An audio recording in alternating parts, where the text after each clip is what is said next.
Hi, and welcome back to Basement Backgammon. On this episode, we're going to be looking at Mysterio, an interesting backgammon board, which I don't play on.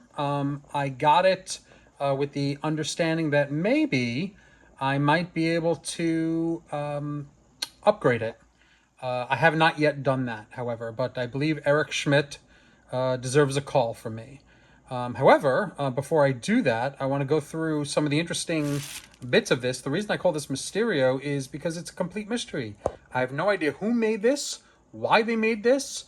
There's so many questions about this board, and it's a very unique board, and I've never seen anything quite like it. So let's go through it a little bit. First of all, the case is, if it's not leather, it's of high quality vinyl. I'm pretty sure it's vinyl, but it's very high quality that kind of mimics leather. It's even got sort of a coloring changes throughout, and the handle is seems to be, to me, to be a real leather handle.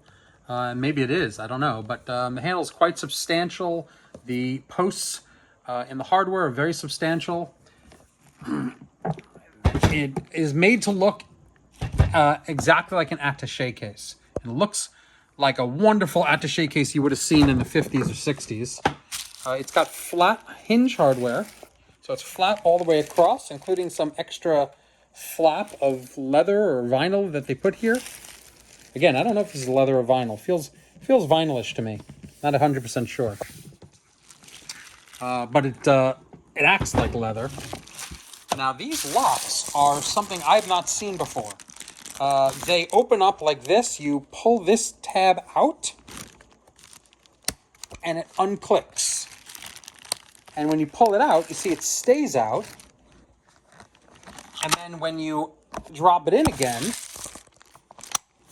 this clicks in, which is something I haven't seen before. It's got a key. I don't have the keys, but it's got a possible locking hardware. And it looks very much like a gold lighter that my dad used to own. So very interesting. I would say this is probably done in the 60s, but I don't know. And you open that up, this gold, and you get to one of the ugliest backgammon boards I've ever seen. Ugly for a couple of reasons. I mean, the field itself is fine.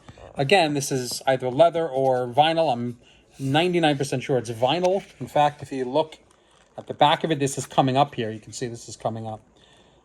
It's got backing. I'm pretty sure this is vinyl. This is not leather. It's got a red felt bumper all the way across. It's like a velvet lining of red velvet. These cups, which are just pretty standard oval cups.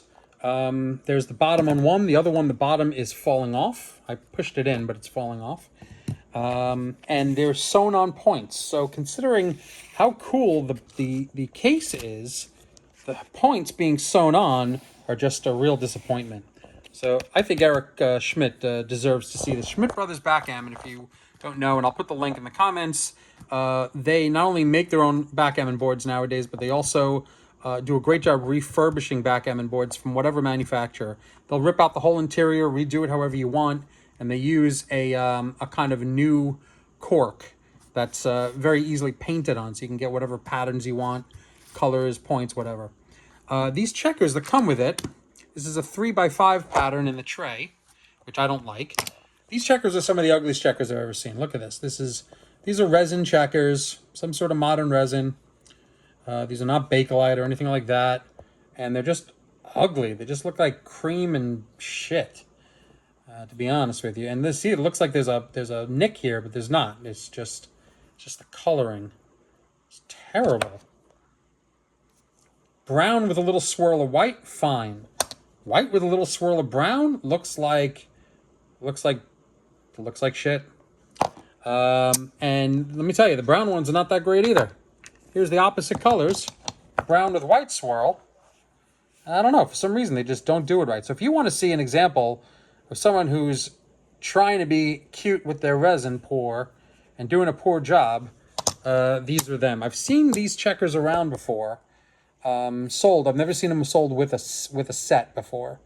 Not that I can remember. So this is one set. I don't know who makes this. These dice, probably not original, almost certainly not original to the case. They were added here, so I have no idea. And what else? Let's see.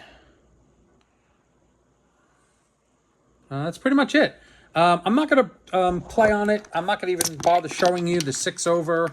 I just wanted to show you really the hardware. I guess I can show you the 6 over. Yeah, it's not that bad, actually. Not too much slop. A little bit. But that's not really the important thing here, because I'm not going to play on this case. And if I do play on this case, it's going to be with new checkers. I'm going to have to find checkers of the same size, because these are just disgusting looking. I can't bear to look at them. I just thought the lock hardware was very interesting. So anyway, this is a quick video. It's an interesting case in my collection. Hopefully one day I will show you a new video where it's been completely redone by Eric Schmidt. Thanks very much for watching.